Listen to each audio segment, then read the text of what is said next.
The Nexus Prime Military Academy floated in the void between three star systems, a testament to what happened when 14 different species decided they could all get along if they just found the right way to systematically traumatize their young together. Built from crystallized dark matter and held together by sheer bureaucratic stubbornness, the Academy represented the pinnacle of galactic military training, assuming your definition of pinnacle included ritualized humiliation and the kind of institutional hazing that would make medieval torture masters take notes. For the past 3 centuries, the galaxy's finest had sent their offspring here to learn the art of organized violence, with a side of diplomatic immunity. The Corellians brought their trademark arrogance and an unfortunate tendency to molt when stressed. The Vexi contributed their four-armed superiority complex and a disturbing obsession with mathematical precision in combat. The Threxian Confederacy supplied cadets who could photosynthesize their own smugness, while the Zephian Empire's snake-like representatives slithered through corridors leaving trails of condescension. It was, by all accounts, a perfectly functional system for producing the galaxy's next generation of military leaders. Then humanity showed up. The problem with humans, according to every species manual hastily updated after first contact, was that they didn't follow the rules, not the written ones, not the unwritten ones, and certainly not the ones that made evolutionary sense. They were supposed to be the galaxy's newest members, grateful for inclusion and properly deferential to their biological betters. Instead, they had the audacity to exist as if they belonged there. Academy Command had grudgingly allocated a wing of the station to human cadets after the Treaty of Proxima made it politically impossible to simply ignore Earth's application to join civilized society.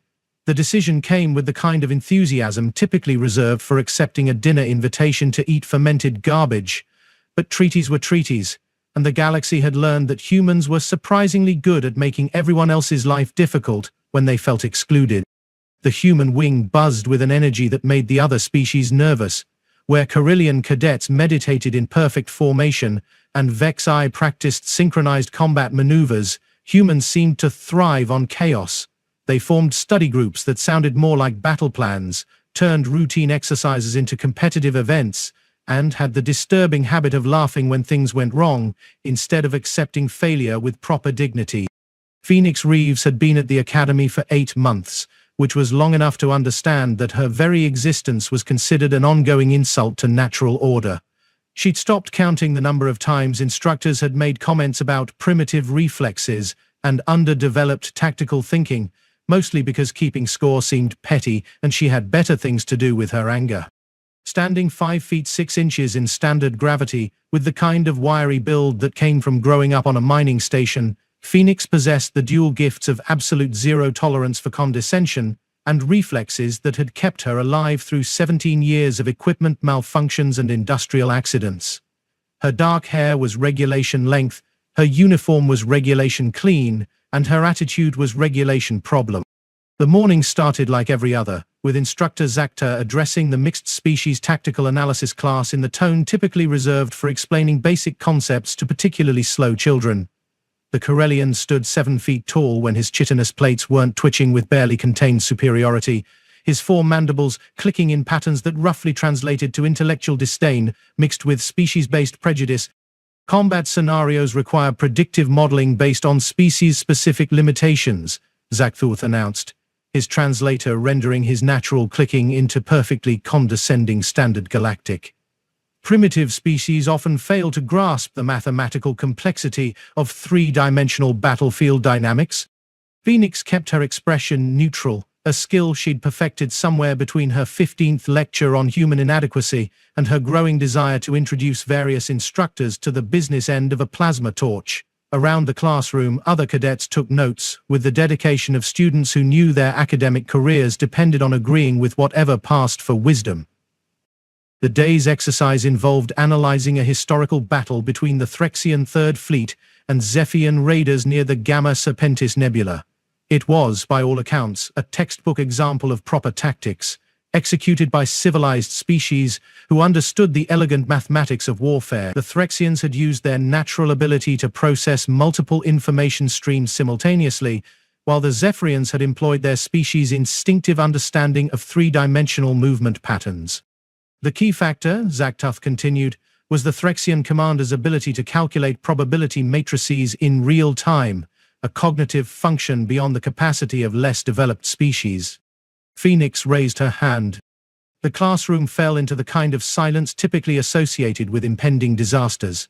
In 8 months, no human cadet had voluntarily participated in tactical analysis discussions, mostly because the discussions weren't actually discussions, so much as opportunities for instructors to explain why non-human species were naturally superior at thinking. Yes? Zacht's mandibles clicked in what might have been surprise or annoyance. The translator couldn't quite capture the nuance. The Threxian Third Fleet lost 30% of their ships in that engagement, Phoenix said, keeping her voice level. The Zephyrians achieved their objectives with minimal casualties. Doesn't that suggest the primitive raiders understood something the civilized fleet missed? The silence upgraded from impending disaster to imminent catastrophe. Several alien cadets turned to stare at Phoenix, with the kind of fascination typically reserved for watching someone juggle live explosives. Zacht chitinous plates began twitching in patterns that definitely indicated extreme irritation. The Threxians accomplished their strategic objectives while maintaining proper formation discipline and adhering to established tactical doctrine. To their objectives by throwing away a third of their fleet to stop raiders who were never trying to hold territory in the first place, Phoenix replied. The Zephyrians got what they came for and left. Sounds like they won to me. The instructor's mandibles clicked rapidly, producing sounds that the translator struggled to process into anything resembling diplomatic language. Primitive species often mistake survival for victory due to their inability to comprehend larger strategic frameworks. Phoenix felt the familiar heat building behind her sternum, the same sensation she'd experienced just before explaining to her last supervisor exactly what she thought about safety protocols that existed primarily to cover bureaucratic posteriors. Or maybe civilized species mistake following procedures for actual thinking. Zachther moved faster than something his size should have been able to, crossing the space between his lectern and Phoenix's desk in 3 strides. His shadow fell across her like an omen of professional termination, and up close, she could see the individual segments of his exoskeleton shifting with barely controlled rage. Perhaps, he said, his voice dropping to the kind of low growl that made prey animals consider career changes, a demonstration of primitive reflexes would be educational. Phoenix stood slowly, recognizing the moment when diplomatic solutions became irrelevant. Around the classroom, other cadets leaned forward with the anticipation of spectators at a sporting event where someone was definitely about to get hurt. I'm not backing down from a valid tactical analysis just because it hurts your feelings, she said. Zachther's response was swift, decisive, and completely illegal according to Academy regulations, interspecies treaties, and basic concepts of civilized behavior. His primary manipulator appendage, what humans would generously call a hand if hands were made of articulated chitin and ended in razor-sharp points, swept through the air in a textbook disciplinary strike designed to remind subordinate species of their proper place in the galactic hierarchy. The sound of chitin connecting with human flesh echoed through the classroom with the sharp crack of authority meeting insubordination. Phoenix's head snapped to the side, and for a moment, the universe paused to consider the physics of what happened when an instructor decided that academic discussion required physical reinforcement. Then the universe remembered that humans had grown up on a planet where everything was actively trying to kill them, and that natural selection had spent millions of years teaching them exactly how to respond when something larger decided to hit them. Phoenix's counterstrike began before the sound of the slap finished bouncing off the classroom walls. Her right hand closed into a fist that carried behind it every mining station bar fight, every zero-gravity maintenance emergency, and every moment of casual contempt she'd endured since arriving at the academy. The punch traveled approximately 18 inches, which was more than enough distance to demonstrate what happened when human reflexes decided that diplomacy was no longer a viable option. The impact lifted Zachther off his feet and sent him backward into his lectern with the kind of momentum typically associated with small vehicle collisions. His mandibles, which moments before had been clicking with superiority, produced a sound like breaking glass as Phoenix's fist redistributed his facial features according to principles of applied kinetic energy. The instructor hit the floor in a cascade of chitinous plates and purple fluid that the Academy medical manual would later classify as massive cranial trauma with associated structural damage to primary breathing apparatus. His mandibles hung at angles that violated both anatomy and geometry, while his compound eyes had developed a distinctly asymmetrical relationship to the rest of his head. Silence fell over the classroom like a blanket made of pure shock. Alien cadets stared at the scene with the kind of wide-eyed fascination typically reserved for natural disasters or species extinction events. Several Vexi began calculating probability matrices for their own survival, while the lone Zephyrian cadet started planning the fastest route to the nearest escape pod. Phoenix stood over Zach's unconscious form, shaking her right hand to work out the sting of impact. "For the record," she said to the room at large, "that's what primitive reflexes look like when they're properly motivated." Academy security arrived 3 minutes later, which was impressive response time considering they had to travel from the other side of the station, and probably spent at least 30 seconds arguing about whether the emergency alert was some kind of elaborate hoax. They found a classroom full of stunned cadets, one unconscious instructor leaking various fluids onto regulation carpeting, and a human female standing calmly beside her desk as if she hadn't just redefined the concept of student-teacher interaction. The medical team arrived 2 minutes after security, followed by Academy command officials who had the kind of pale expressions typically associated with people realizing their careers were about to become very complicated. Zach required emergency surgery to reconstruct his breathing apparatus and stabilize the fractures in his exoskeleton, while Phoenix was escorted to detention with the careful politeness reserved for individuals who had just demonstrated that Academy disciplinary procedures might need revision. The investigation that followed was the kind of bureaucratic nightmare that made career administrators consider early retirement. Academy regulations were quite clear about student conduct, instructor authority, and the proper procedures for handling disciplinary matters. They were significantly less clear about what happened when an instructor violated interspecies assault laws while attempting to demonstrate species superiority, and a student responded with the kind of violence that suggested humans might not be as primitive as everyone had assumed. The security footage revealed the complete sequence of events with the merciless clarity of digital recording. Zachtha's strike was clearly visible, as was Phoenix's response, which the analysis department described as tactically sound, biomechanically efficient, and devastatingly effective. The report also noted that her reaction time fell well within the parameters for enhanced combat reflexes, which was interesting considering humans supposedly lacked the neurological development for advanced tactical responses. Academy Command found itself facing the kind of political crisis that made diplomatic incidents look like minor scheduling conflicts. Disciplining Phoenix for defending herself would require acknowledging that instructors were permitted to assault students, which violated approximately 47 different treaties, and would likely result in several species reconsidering their participation in the Academy program. Ignoring the incident would suggest that students were free to hospitalize instructors whenever they felt like it, which would make recruitment and retention significantly more challenging. The solution, when it finally emerged from committee, had the elegant simplicity that characterized most bureaucratic compromises.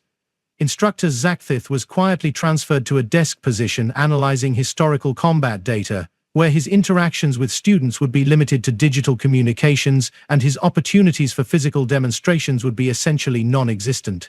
Phoenix received a formal reprimand for excessive response to provocation and a recommendation for advanced combat training, which everyone understood was code for, "We're not sure what to do with you, but we're definitely not expelling you." The real consequences took longer to develop and were considerably more interesting than official policy changes. Word of the incident spread through the Academy's social networks, with the speed typically associated with gossip involving violence and the overturning of established hierarchies. Within a week, every cadet knew that a human had hospitalized a Corellian instructor with a single punch, and the implications rippled through the station's carefully maintained social order like cracks in a damaged hull. Alien cadets who had previously treated humans with casual dismissal began maintaining respectful distances and making eye contact when speaking. Study groups that had excluded human participants suddenly discovered that diversity of perspective might be valuable after all.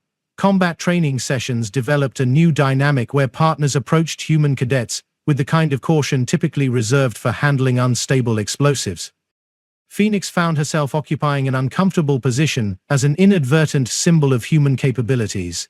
Other human cadets looked to her for guidance she wasn't qualified to provide, while alien students approached her with mixtures of curiosity and wariness that made normal social interaction practically impossible.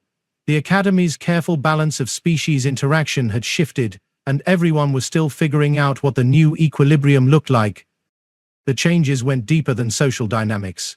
Combat instructors began incorporating human tactical approaches into their curricula, acknowledging that species with shorter lifespans might develop different perspectives on acceptable risk levels. Strategic planning courses started including case studies of conflicts where supposedly primitive forces had achieved victory against technologically superior opponents. The Academy's fundamental assumption that civilization correlated directly with combat effectiveness began developing interesting exceptions. 3 months after the incident, Phoenix sat in the Academy's observation lounge, watching ships transit through the nearby hyperspace junction. The lounge occupied a transparent dome at the station's forward section, providing an unobstructed view of the cosmos and a convenient location for cadets to contemplate their place in the universe while avoiding their studies.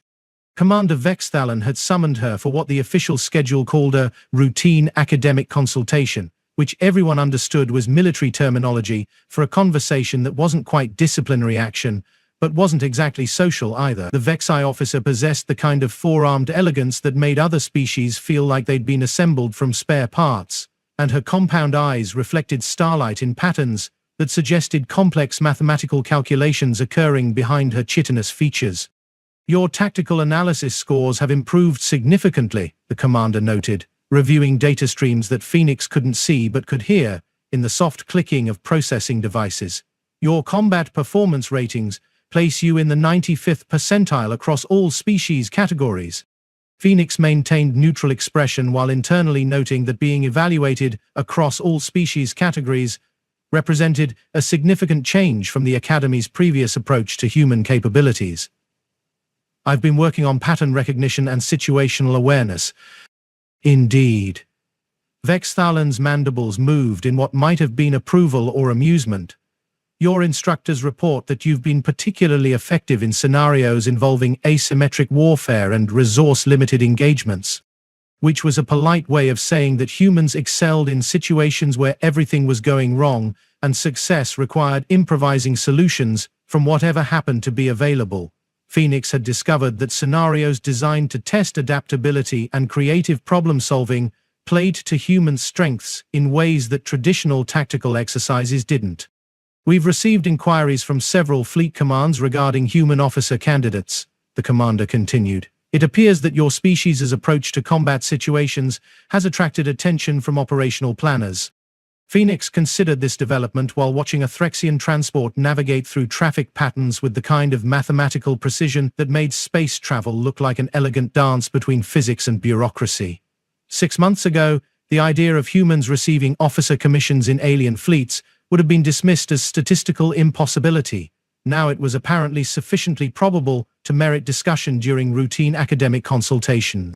"There is one concern," Vexthalon added, her tone shifting into what Phoenix had learned to recognize as careful diplomatic territory. "Several species have expressed anxiety about human integration into command structures. Your incident with Instructor Zaktha has created certain perceptions about human responses to authority." Phoenix had been expecting this conversation since the day security finished their investigation. The Academy might have found bureaucratically acceptable ways to handle the immediate crisis, but the underlying questions about human behavior in hierarchical systems remained unanswered. "I responded to an illegal assault with appropriate force. If that creates anxiety about authority structures, maybe those structures need examination." The commander's compound eyes shifted focus in ways that suggested rapid information processing. "An interesting perspective. Command hierarchies function on the assumption that subordinates will accept decisions from superiors, even when those decisions seem suboptimal or personally disadvantageous. And what happens when superiors make decisions that violate law, regulation, and basic decency?" Phoenix asked. "Do subordinates have obligations that extend beyond blind obedience?" Vexthalon's mandibles clicked in patterns that the translator struggled to render into standard galactic. "You raise questions that military philosophers have debated for centuries, across multiple species. The balance between discipline and individual judgment remains one of the fundamental challenges in organizational command structures. Phoenix realized they were discussing concepts that went far beyond her personal situation, or even human integration into galactic military forces. The question of when subordinates should resist authority touched on issues that every civilization had struggled with, since the first leader made the first questionable decision, and the first follower chose between compliance and conscience. Humans have a saying, Phoenix said, just following orders isn't an excuse for doing wrong. We've learnt that lesson in some pretty expensive ways. The commander's forearms gestured in coordinated patterns that suggested complex emotional states the translator couldn't begin to interpret. Your species' history includes numerous examples of individuals choosing personal consequences over institutional compliance. It's a pattern that concerns some military planners while intriguing others, which was probably the most diplomatic way possible to describe the galaxy's mixed feelings about humans in positions of responsibility. Species that had built their civilizations on careful hierarchies and established procedures weren't entirely comfortable with the idea of subordinates who might decide that regulations were suggestions rather than absolute requirements. Change is uncomfortable, Phoenix observed, but it's usually necessary. Vexalen stood with the kind of fluid grace that made human movement look clumsy by comparison. Indeed, your presence here and the responses it has generated suggest that the galaxy's understanding of military effectiveness may require updating. As the commander departed, Phoenix remained in the observation lounge watching traffic patterns and contemplating the unintended consequences of one moment of violence. The Academy continued operating according to its established procedures, but the underlying assumptions that governed those procedures had developed interesting exceptions. Instructors approached disciplinary situations with greater consideration for legal consequences, while students had acquired new perspectives on the relationship between authority and respect. The incident with Zukteth had become part of Academy legend, passed down through informal networks with the kind of detail enhancement that transformed factual events into instructional parables. In some versions, Phoenix had delivered a speech about human dignity before punching the instructor. In others, she'd calculated the precise force necessary to maximize educational impact while minimizing permanent damage. The truth was simpler and probably less satisfying. She'd been angry, she'd been hit, and she'd hit back with the kind of efficiency that came from growing up in an environment where hesitation could be fatal. But legends served purposes that truth couldn't always fulfill. They established precedents, defined possibilities, and suggested that existing orders weren't necessarily permanent features of reality.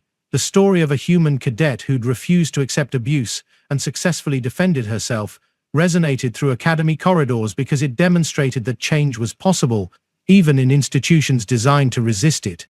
6 months later, Phoenix graduated with honors and accepted a commission as a tactical officer aboard the UGS Meridian, a joint species cruiser operating in the Outer Rim territories where pirates, raiders, and various forms of organized chaos provided regular opportunities for creative problem-solving. Her service record would eventually include 3 decorations for tactical innovation, 2 reprimands for insubordination, and 1 incident involving a diplomatic reception, a Zephyrian ambassador, and what military historians would later describe as an unfortunate misunderstanding regarding proper etiquette and acceptable responses to cultural insults. The Academy continued producing officers for the galaxy's military forces, but its training programs had evolved to acknowledge that effective leadership might require different qualities than traditional hierarchical models suggested. Human cadets were no longer automatically assigned to support roles, while alien students received instruction in adaptive tactics and crisis improvisation that borrowed heavily from human military doctrine. Instructor Zukteth eventually returned to active teaching duty after extensive rehabilitation and what personnel files diplomatically described as professional development training in interspecies relations. His lectures on tactical analysis now included detailed discussions of unconventional approaches and the importance of considering all perspectives before reaching conclusions. Students noted that his classroom management style had become significantly more collaborative, though whether this represented genuine philosophical evolution or learned caution regarding the consequences of administrative authority remained a matter of speculation. The galaxy had learned something important from Phoenix's moment of violence. Assumptions about species' capabilities could be dangerous. Established hierarchies weren't immune to challenge, and sometimes the most primitive response was exactly what civilized situations required. It wasn't the kind of lesson that appeared in official training manuals or diplomatic protocols, but it became part of the informal education that shaped how different species understood each other and themselves. Phoenix often reflected on the irony that her single moment of lost temper had accomplished more for human integration than months of diplomatic negotiations and careful relationship building. Sometimes change required violence, not because violence was inherently good, but because existing systems had become so rigid that only shock could create space for growth. The Academy had always prided itself on producing officers who understood the elegant complexities of interspecies cooperation and the sophisticated strategies that separated civilized warfare from primitive brutality. It had taken a human cadet with mining station reflexes and a complete lack of respect for authority to remind everyone that sometimes the most sophisticated strategy was hitting back faster and harder than anyone expected. In the end, that was perhaps the most human lesson of all. Civilization was a choice that had to be made repeatedly by individuals in specific moments, and sometimes the choice to remain civilized required acts that looked decidedly uncivilized to outside observers. The galaxy was still learning to navigate that paradox, one incident at a time.